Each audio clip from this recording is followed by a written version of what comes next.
Igbo ndị ọma, ekelekwa m unu. Oge eruola maka akụkọ ụwa nke si n'Enyimba TV Aba na-abịara gị na nke taa bụ Mọnde, abalị 7 n'ọnwa 10 afọ 2024 ma bụrụkwa ahịa afọ n'ala Igbo. Ọ bụ m Ezinne Mmadụ ji ngwugwu akụkọ nke taa.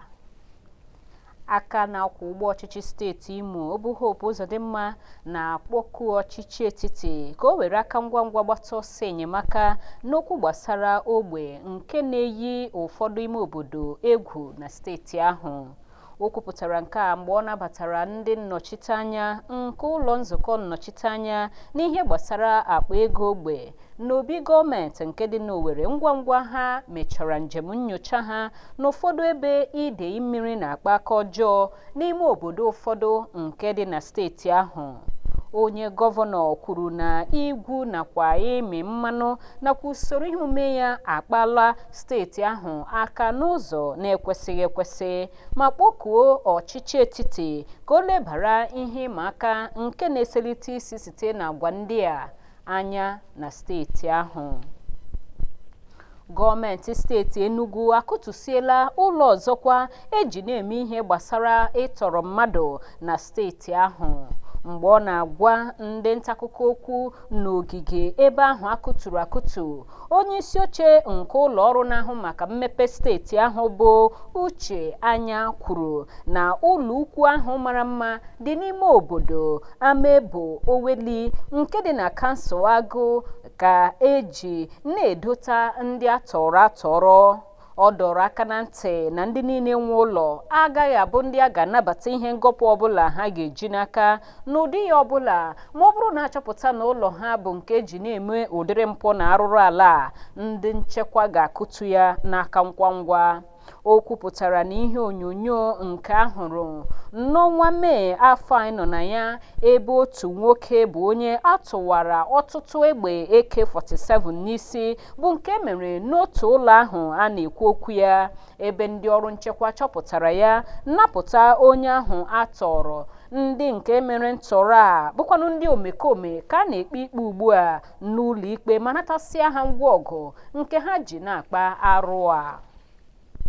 Otu pati Labour anabatala mmasị nke onye ji ahụ otu pati New Nigerian People's Party zọọ ọkwa onyeisiala na ntuliaka ezumezu afọ gara aga bụ omeiwu Rabiu Kwankwaso na-egosipụta ugbu a ịbụrụ Peter Obi nke otu pati Labour osote na ntuliaka ezumezu nke ga-ehi odo na Naịjirịa n'afọ 2027. N'otu edemede gbasara ala ebe niile nke Kwankwaso nọrọ na ya gosipụta njikere ọ dị ugbu a ịrụ ọrụ dịka osote onye ga-eji ahụ otu pati Labour ọzọ ọkwa onyeisiala na ihe metụtara afọ abụọ gacharanụ nke mkparịta ụka n'etiti pati abụọ ndị a bụ ndị dara aja aja n'oge ahụ a na-enwe ya. Onye gọvanọ steeti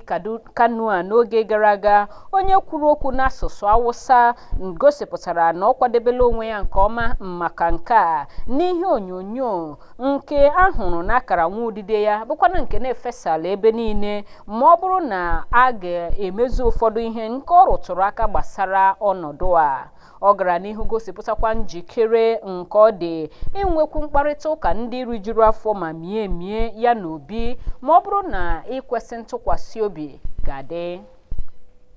Aka na-akwụ ụgbọ ọchịchị steeti Rivers bụ Siminalayi Fubara eduola ndị isi oche ọchịchị kansụl ahọpụtara ọhụrụ nke kansụl 23 na steeti ahụ n'iyi ọrụ ka ọ dị ugbu a ka e nwechara ntuliaka nke nwere n'ime oke obi mgbali nke otu pati Action People's Party nwetachara oche ruru 22 ebe otu onye ji ahụ otu pati Action Alliance Party zọọkwa bụ onye nwetara otu oche na mkpọpụta okwe nke onye isi oche nke ụlọ ọrụ na-ahazi ntuliaka na steeti Rivers bụ Adolphus Enebeli kpọpụtara mgbe ọ na-agwa ndị isi oche ọhụrụ a okwu n'ememme ịdị n'iyi ọrụ ọhụụ n'ememme idu n'iyi ọrụ nke a haziri ha. Gọvanọ Fubara gbara ha ume ka ha ṅomie nzọụkwụ ya n'otu ya si achị ọchịchị ma bụrụ ndị ga-azụlite agwa ndị dị ka ndidi nakwa inwe ọgụgụ isi. Onye Inspektọ Jeneral ndị uwe ojii Kayode Egbotoko na-enye n'iwu ka ndị uwe ojii niile ndị ezigara na mbụ maka ịnọchisi ogige isi ụlọ ọrụ ọchịchị kansụl 23 nke steeti Rivers were aka ngwa lọghachizie n'ogige ndị uwe ojii ebe ha siri wee zọpụ njem ndị a. Ntụziaka ahụ ka mapụrụ ọkwa ya taa bụ Mọnde dịka nke sitere n'aka onye na-ahụ maka mmekọrịta ọhaneze nke ndị ọrụ uwe ojii na steeti Rivers bụ Grace Iringe Koko mere. Dịka ozi ahụ mere ka amara na iwu ahụ na-esochi ọtụtụ ihe ndị na-emelu ugbu a n'ọgbọ ndọrọndọrọ ọchịchị nke steeti Rivers. Ozi ahụ gara n'ihu mee ka o doo anya na mkpebi ahụ kwekọrọ na nkwụdosi ike nke ụlọ ọrụ ndị uwe ojii iji hụ na ha ga-anọpụ iche n'ihe metụtara ndọrọndọrọ ọchịchị nakwa ịhụ na ọkwa ọrụ ndị ahọpụta rụrụ ọrụ n'ụzọ kwesịrị ekwesị. Ọ gara n'ihu kọwaa na ndị uwe ojii ga-alọtaghachi n'ogbe ọbụla ma ọ bụrụ na enwe ọgba aghara ma ọ bụ ọnọdụ gbata ebe a ga-eme ihe ngwa iji wetaghachi udo. Otu akụkụ nke ọchịchị kansụl Eleme nke steeti Rivers bụ nke akpọnyere ọkụ ka ọ dị ugbu a. Ụlọ ọrụ Enyimba TV chịkọtara akụkọ na-ekwu na ndị isi oche ọhụrụ a nke otu n'ime ha bụ Brian Gokpa bịara n'isi ụlọ ọrụ sekretariat ahụ ya na ndị kanselọ ya niile nakwa ndị nkwado ya ma chọpụta na ụfọdụ ụlọ nke dị n'ogige ahụ na-agba ọkụ. Akụkọ kpọtụrụ uche na o mere ka amata na enwere otu mkparịta ụka okwu ekwentị nke nwere n'etiti otu onye nnọchiteanya n'oge gara aga bụkwa na onye Eleme onye aha ya bụ Ọjị Ngọfa. Akụkọ gakwara n'ihu na-ekwu na egwu nwere ike ịdị ugbu a na ihe ike nwere ike itiwapụ n'ụfọdụ ọchịchị kansụl nke steeti Rivers. Otu na-achụ nta ime ihe otu o si kwesị ekwesị nakwa mmetụta nke ọdịmma ime obodo Serap n'aha mkpirisi agwala onye isi ala Bola Tinubu ka o jidegodo ego mmawapụta nke steeti niile na-ahazibeghị ntụliaka ọchịchị kansụl kwụ ọtọ na steeti ha. Ntụliaka ime obodo hiri odo na steeti ụfọdụ dịka steeti Rivers, Benue, Akwa Ibom, Jigawa nakwa ebe ndị ọzọ. Ọtụtụ steeti ka o si na dị ahazibeghị ntụliaka na steeti ha mana ha ka na-eche aka na-ebukọrọ ego ha na-amawapụtara ọchịchị kansụl site n'aka ọchịchị etiti. Otu ahụ gbarụrụ ihu na nke a na-akọwapụta na agwa bụ nke jọrọ oke njọ. Osote onye isi oche nke otu ahụ nke bụ Kolawole Dare bụ onye nke kọwapụtara n'ozi nke o zipụrụ na-arụtụrụ onye isi ala aka ka onye minista na-ahụ maka nhazi akpa ego nakwa nke akụnụba iwu ka o jidegodi ngwa ego niile si n'aka ọchịchị etiti na-agara steeti niile ndị na-ahazibeghị maọbụkwanụ ndị nke jụwara isi na ha agaghị ahazi ntụliaka ọchịchị kansụl n'ụzọ kwesịrị ekwesị na steeti ha dịgasị iche iche. Ọ ka bụkwa n'oge akụkọ ụwa n'Enyimba TV Aba ka akụkọ ndị a si na-eru gị ntị. Akụkọ ndị ọzọ m ji n'aka ga-abịara gị mgbe m ga-alọtaghachi nọrọ ebe ahụ ana m abịa.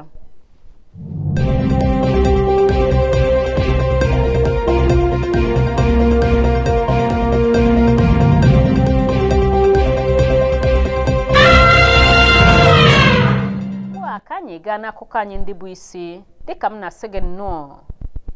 n'ozi anyị na-achịkọta gbasara ọkụ latrik nakwa ọnọdụ ya na-Aba. Agwa ọjọọ nke ụlọ ọrụ na-ekesa ikikere ọkụ latrik n'obodo Aba ama dịka Aba Power Limited nke ha na-akpasị ndị ahịa ha anọrọla na-akawa nje ka chi na-abọ. Ndị bi n'Aba nakwa ndị na-azụ ahịa na ya na-ekwu na ihe ha na-akwụ ụgwọ ya bụ ọchịchịrị kama ịhụ ọkụ latrik. Enweghị ọkụ latrik emeela ka azụmahịa kwụrụ n'otu ebe n'obodo Aba. otu onye bi n'obodo Ụmụọcham onye mere mkpesa siri ike banyere ịkwụ oke ụgwọ ọkụ nke a na-enye ha na ngwụcha ọnwa ọbụla nke ha na-adịghị erite uru ọbụla na ya ma otu otu nwaanyị na-azụ ahịa onye nwere obere ụlọ ahịa n'ogbe ahụ kpughere na ihe ha na-akwụ ụgwọ ya bụ ịnọ n'oke itiri n'ihi ọkụ latrik ha adịghị ahụ. Ndị na-azụ ahịa na-achọ ọkụ latrik n'ụbọchị iji hụ na ha ga-arụ ọrụ nke ọma ma otu abụghị n'ezi. N'agbanyeghị mkpu akwa nke ndị bi n'Aba nọrọ na-eti ọtụtụ oge, ọ na ha adịla ka ọ na-abụ o si na ntị nke a ya pụọ dịka ọkụ latrik ka nọgidekwara na-agba ọnyụkpa site n'aka ụlọọrụ Aba Power. A na-akọwapụta ugbu a na ụlọọrụ a kwesịrị ike ajụ n'ume ma teta n'ụra nke ha na-ehi kamgbe iji hụ na ha ga-achọta ogbugbo nyere ọnọdụ a nke ọkụ latrik na-enwe nakwa oke ọchịchịrị nke a na-ahụtakarị n'Aba. Ụmụafọ obodo a ga-amalite isi n'ụlọ na-enweta akwụkwọ ikikere ngafe mba ofesi visa na-enweghị oke gbalụ nke na-aga na-akpagharị ihu na ihu n'ụlọ ọrụ na-ahụ maka nke a, n'ihi na a na-akọwapụta ugbu a site n'ọnụ onye minista na-ahụ maka ihe ndị na-eme n'ime obodo bụ Dọkịta Olubumitunji Ojo, onye mapụrụ ọkwa atụmatụ ọhụrụ a n'ọgbakọ ndị aka ji oke ebe ọ nọrọ mkpughepụ na enwere akụrụngwa kọmputa maka ime nke a kpọrọ Contactless Processing App n'isi obodo Abuja. Ụlọ ọrụ anyị Enyimba TV ghọtara na atụmatụ ahụ bụkwanụ nke a kọwara na ọ ga-eme ka ịnweta akwụkwọ ikikere ngafe mba ndị ọzọ ga-abụzi n'ogo nke na-agaghịzi ahụ mmadụ anya tupu a na-eme ya ihu na ihu, nke a ga-eji ekpochapụ usoro mmadụ ịbịa guzoro na ihu na ihu n'ala Naịjirịa nke ụlọ ọrụ ndị mba Ireland abụọ n'ala Naịjirịa bagidere, bụkwanụ nke a kpọrọ Smart Technology nakwa New World nke ha nọrọla na-anwale n'ala anyị kamgbe ọnwa 9 gara aga. Ka ọ bụ naanị ụmụ Naịjirịa ndị na-eruola afọ 18 gbagowezie bụ ndị ruru eru idebanye aha ha maka akwụkwọ ikikere nke ha nke na-ezuola oge e nyere ya maka iji nweta nke ọhụrụ, ebe ndị nke ọ bụ ha nke mbụ ka ha na-edeba aha ga-agarịrị n'ogige ebe ndebanye aha iji tinye ụfọdụ ozi banyere ha n'igwe kọmputa maka akwụkwọ ikikere nke ha. N'akụkọ azụmahịa, Naịjirịa amalitela ire mmanụ kurudu nakwa akụrụngwa ndị esiri na mmanụ kurudu nweta tinyere patrol na naira. Onye minista na-ahụ maka nhazi akpa ego na akụnụba ala Naịjirịa bụ Wale Edun kwupụtara nke ahụ na-akọwapụta na o kwekọrọ na ntụziaka nke otu ije ozi etiti FEC bụkwanụ nke bụ ịmalite ire akụrụngwa mmanụ patrol na naira n'abalị mbụ nke ọnwa Ọktoba. Nke a ka onye Director nke ozi na mmekọrịta ọhaneze n'ụlọ ọrụ ministri nhazi ego a bụ Muhammad Manga zipụrụ n'ozi. Manga rụtụrụ aka na atụmatụ ahụ bụ nzọụkwụ nke onye isi ala Tinubu na ọchịchị ya katara obi na-ewere, ebe a na-atụ anya na ọ ga-ewetara mmetụta na-adịgide adịgide n'ahụ akụnụba ala anyị ma kwalite uto na nkwụdosi ike nakwa ịkwụrụ na nke onwe onye n'obodo a. Ọ gbakwunyere na ala anyị ga-anọgide na-achọpụta ụzọ ndị ọ ga-esi na-awụfere ihe aramahụ n'ahịa mba ụwa ma ọnọdụ ndị nke o ji n'aka bụkwanụ nke ga-ewetara ala anyị ọganihu.